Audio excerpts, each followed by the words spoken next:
Okay, hey everybody. We are here back at Zulu's Board Game Cafe, and we're going to do another board game unboxing today. Today I've got with me the Underwater Cities expansion, New Discoveries. I actually just got Underwater Cities and played it for the first time recently. You may have seen some pictures of that on our Instagram. So I just picked up the expansion. I'm going to take this one apart for y'all today because this is relatively new. It's a super fun worker placement game, and we're going to take a look at what's in the expansion today. It's a game about building cities underwater in the middle of the ocean, where you essentially work to make self-sustaining colonies in this underwater environment. Get centered on my camera here. Pop open the box. That to the side. So first up, we have here a deck of new cards. These look like they're going to be some of the new action cards for the game. Let's take a look at some of these since they're right here on top. These look like they've got a few new symbols on them. A lot of these symbols I recognize. Some of these will put these up on the screen over there, over my face, because you've seen enough of that and don't need to see that much more of it. Mostly old symbols, but some of these are new.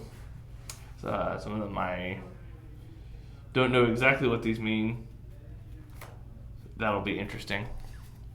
All right, new action cards. There's away.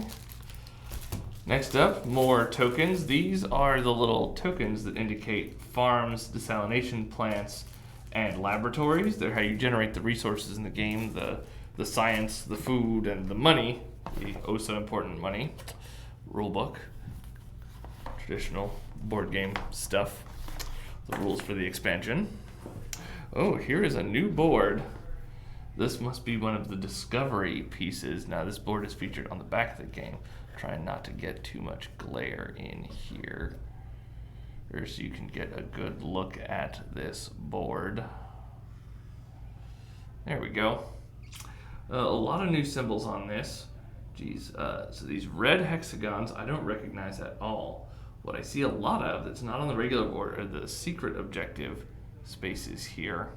So that'll be more ways, not secret, but special objectives, I think what the S stands for. So new ways to get special objectives. I see a lot of victory points, and I see a few resource tokens, so there's probably going to be ways to get more of that stuff. Have new token sheets.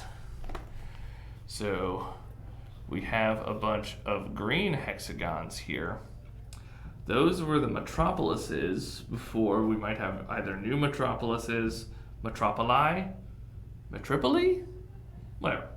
Have more of those.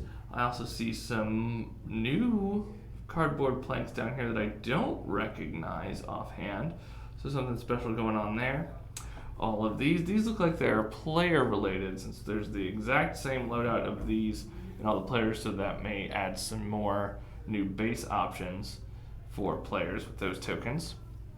And here's honestly probably one of the coolest things that I was excited for the expansion, the player board. If you have played Underwater Cities before, you've played it on the regular board and the boards are just flat, this board is actually three-dimensional, and there's little indentations for you to place all of your cities, all of your tokens into. That extra little bit of depth just feels so great. It makes it feel much more like you're putting pieces of a puzzle together rather than just doing normal whatever, just placing tokens on a board. It feels a lot more like actually building something, and that's great. And of course the boards are double-sided to add play diversity. There's the basic board world where everyone has the exact same starting zone and different stuff. And then there's the advanced side of the board where everyone's different, has different starting zones. There's different implications for what they all mean. And these just look fantastic, and they are fun to hold, a lot more solid. Of course, there are 4 of them, or maybe even more than 4 now. Oh my, yes. So here's 2 boards. Here's 3. Oh yes. Oh, these all look great. Now here's 4, but these just keep going. So let's keep pulling boards out. Here's 5. Of course, the more different boards, the more diversity and replayability you get, because if every time you play, your starting board is different, that's a new and exciting challenge for everyone involved. All right, that was 5, and here is 6. 6th board. And this is a 7th. Okay, and that was all that was in here. It's the last thing in the box. So we have 7 distinct player boards compared to the base 4 in the original game, in addition to their new texturing.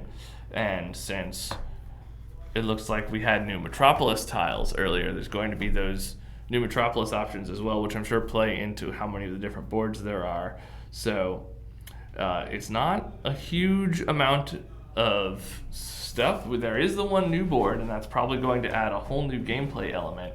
But does look like a relatively minimal amount of product that will provide a large amount of gameplay diversity, I feel, between the new Metropolises, however these new tokens work, all of these new game boards, which are the main appeal here. I feel like I would have been very excited about this purchase just for these diversity of game boards.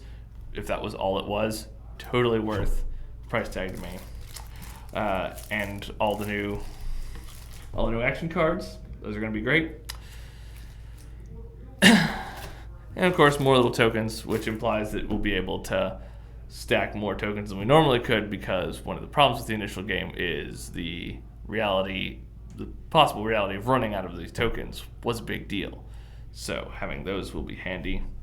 I will go through this rulebook now.